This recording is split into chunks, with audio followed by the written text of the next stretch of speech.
বাইদেউ মই লুটেৰা মলৰ পৰা কৈছিলোঁ। আপোনাৰ কাৰণে এটা আমাৰ ফালৰ পৰা অফাৰ আছিলে, আপুনি অফাৰটো আমাৰ পৰা গ্ৰহণ কৰিব পাৰে।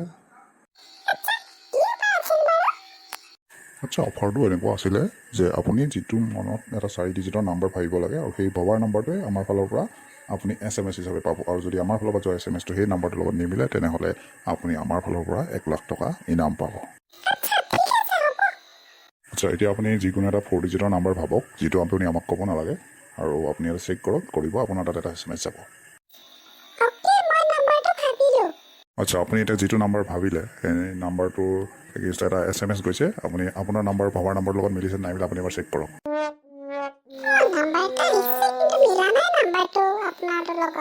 আচ্ছা, আপুনি কি নাম্বাৰ ভাবিছিলে বাৰু? আৰু আহিছে কিমান?